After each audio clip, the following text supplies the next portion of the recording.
This afternoon, we wrap up our spring training schedule on ESPN and the app with the World Series champion Dodgers taking on the Royals at 3 Eastern.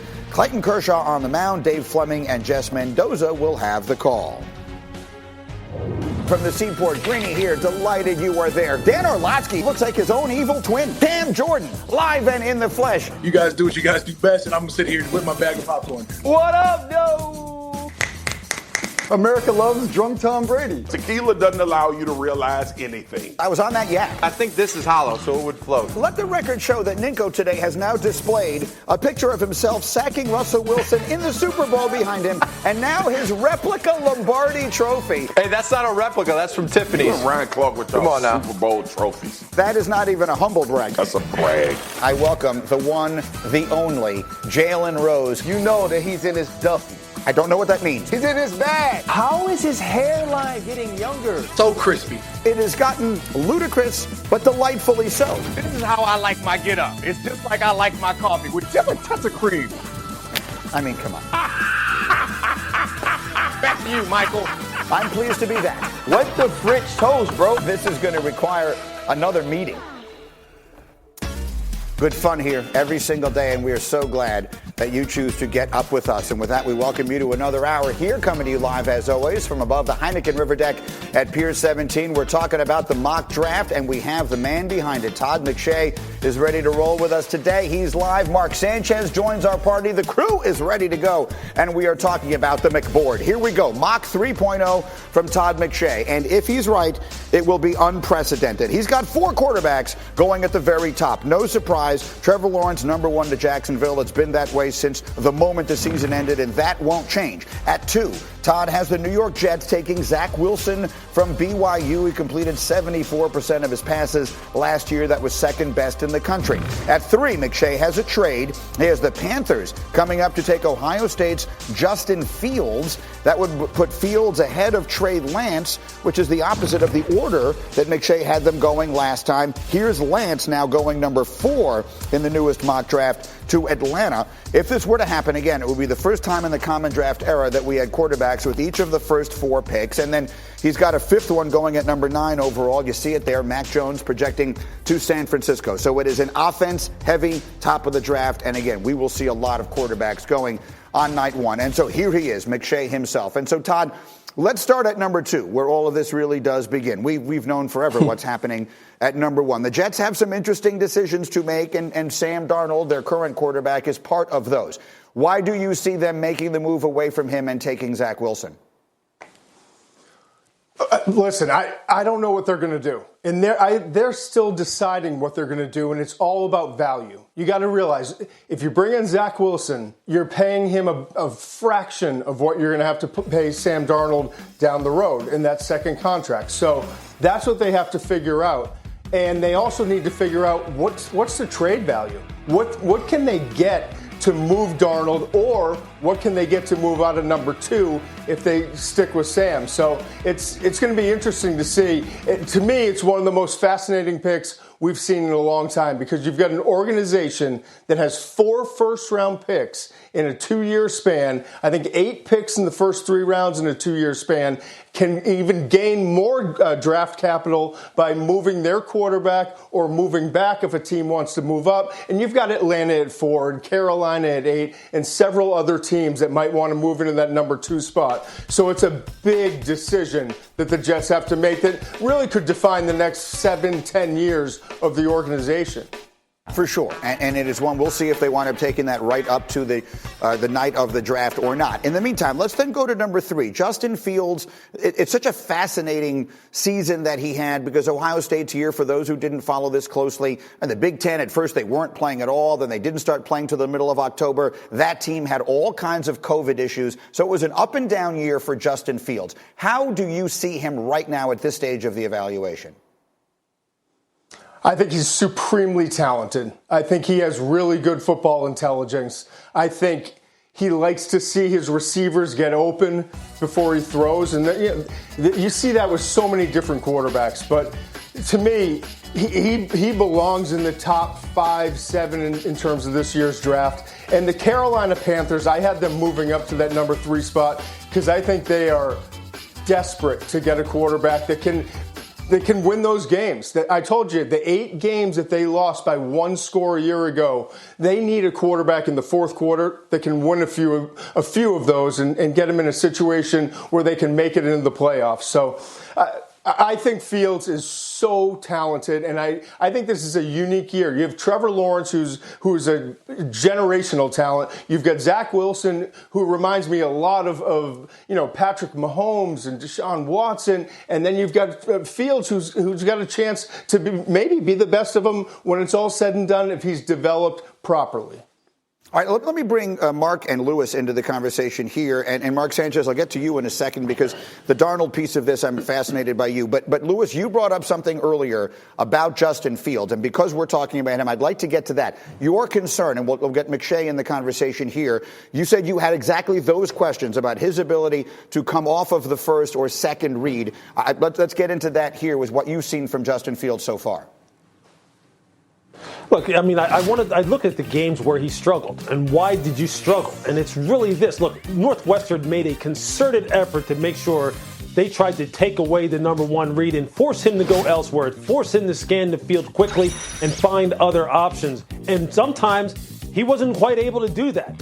And when he wasn't able to do that, then everything kind of went helter-skelter in the pocket. And I can just tell you this from a defensive perspective. When I'm seeing that on tape, I'm saying this, look, I want to make sure I'm trying to make this guy think on his feet when it's not meaning and make it not so clean for him. I want him to get to number 2, to number 3, to execute the whole field. Because as he's trying to do that, what else is happening is my pass rush is working up front, and they're going to make that pocket more and more dirty as the down progresses. And that's what I saw him struggle with. Now, what I want to know is that him? Is that a function of the offense? Is that a function of them not allowing him to do more within that offense? I want to know why he didn't seem to have more answers in certain situations. I'm not trying to knock the kid as far as what his mental ability is, because I don't know what it is. That's part of this process. That's what I would want to ask him, what I want to ask his coaches, and have a good feel for going into this draft. McShay, those are the big questions. What do we know of the answers? Well, first of all, Ryan Day is one of the best I would say quarterback coaches as a head coach in all of college football. And so he makes it a very quarterback-friendly system. I completely agree with what Lewis is saying, but you got to figure it out. I think he has great football intelligence. I do. I think he hasn't been asked maybe to get from that first read to the second read like some of the other pro-style systems that we see. Zach Wilson's in a more pro-style system. Trey Lance at North Dakota State, the FCS is in a more pro-style system. But that's going to be the biggest progression that he has to make in Justin Fields. And I think he's going to be able to make it, but that's the gamble and the risk that you're taking if you're drafting him somewhere in the top 5. And Mark Sanchez, then let me circle back to you and with you to the second pick in this draft and the big decision that Todd was talking about that the Jets have to make here with regard to what to do about Sam Darnold and whether or not to draft the quarterback there at number 2. I know he's someone you know well. He's a USC guy. You're a USC guy. How do you see that situation? Most importantly, I think for Sam, he's got to get to a quarterback-friendly system, a quarterback-friendly coach immediately. He doesn't want to get caught waiting around, going back and forth with the Jets. Yes, we like you. No, we don't, while they're trying to find his replacement. I think there are options for him, and then they have to decide what is the best option, right? Do I go somewhere and compete week 1 as a starter, maybe the Eagles, the Panthers, the 49ers, or do I go somewhere and am I going to be a placeholder for their eventual, rookie draft pick, somebody who takes, Fields or Wilson or somebody else like that? Is that where he's going to go? But I think time is of the essence for him. He's got to make a move as soon as he can for the best possibility for his future. Well, to be clear, when you say make a move, he really doesn't have the ability to make a move. So what you're saying is you would like to see a move made regarding him, yes? And you would like to see him out of New York. Yes. I think that's the best. If they're already entertaining all these other options like they are, if they could have gotten rid of him now already, I think they would have. So they're working with what they have right now, and that just shows you what his trade value is. I think it should be better than that, but unfortunately it's not right now, so they just got to do something fast to get him out of there.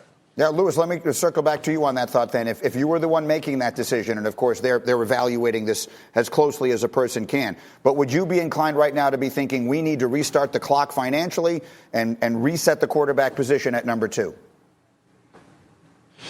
No, quite honestly, I wouldn't. I would be thinking about, one, what is it that went wrong with Sam Darnold? Because it wasn't that long ago. Remember, we were having these kind of discussions about the fact that this is the kind of guy who can create second reaction throws. This is the kind of guy who doesn't need a perfect platform. This is the kind of guy who can throw the ball from different arm angles. Now, all of a sudden, it's like he's junk. Let's move on. Let's get the next hottest thing coming up right now. I didn't say he's junk. As if and then we just totally. No. I'm not saying you, Mark. I'm not saying you at all. I'm saying overall. Okay. What I'm saying is overall, it's like, well, okay, we need to move on from him and maybe consider drafting a guy like Zach Wilson, number 2 overall, because he has.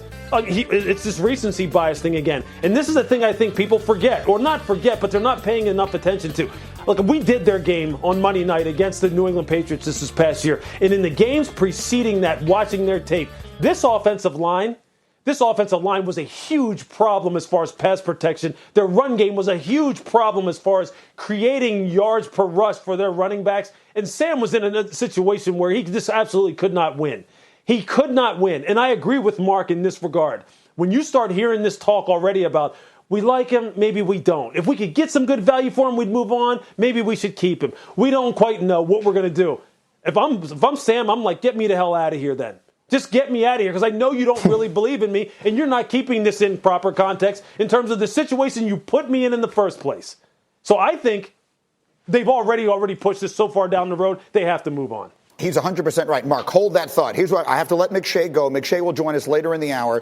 Allie, our producer, we're coming back to this next. I'm taking a short break. We're coming back for more of this conversation in just a moment. I'm producing it from here. And we'll also talk about that guy, Deshaun Watson. Does he want out? We know he does. Is he going to get out? And how should that play out? And then Mark Sanchez is a huge fan of Dak Prescott. How is that situation going to play out? The quarterback conversation's coming fast and furious as we get up with you on ESPN.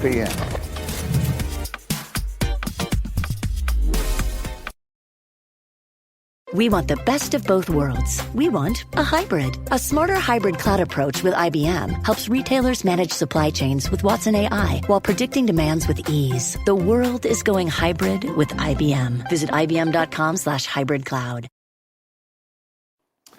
All right, we got good college basketball coming your way tomorrow across all the networks, highlighted by 2 huge matchups on ESPN. Number 4, Illinois, taking on number 7, Ohio State. Both of those teams could wind up 1 seeds. And then you got Duke and Carolina squaring off. That's always epic. And this one's a sonic blockbuster. It's all tomorrow on ESPN. Okay, as promised, we needed to come back to this conversation. If you were with us just moments ago, we were really into a pretty intense discussion of what should happen right at the top of this draft. We all know what's happening at number 1, and then the New York Jets at number 2 have a choice to make. They can try and build around Sam Darnold, for whom they traded up to 3 just 3 seasons ago, and try and put a real team around him and try and win. Or they can use that second pick on one of the highly touted quarterbacks in this draft, most notably in this case, Zach Wilson. And where we left off, Mark Sanchez, you were raising your hand, and I couldn't get you in then, but I can now. Mark, go. Yeah, this is my favorite part of the year, Greeny. The McRib is back. The McShay mock draft is back. This is the best time of year, okay? Here's the deal. Sam Darnold is more than capable. The issue with Sam Darnold was the supporting cast last year. So I don't care who you bring in at quarterback for the New York Jets, they need help. That position, more than anything, more than any sport, more than any player on the team, needs help. That's just the bottom line. I think we all can agree with that. The problem is, and you know this market, Greeny, I know this market because I've lived it. I've lived the highs and the lows. He has too short of a leash right now.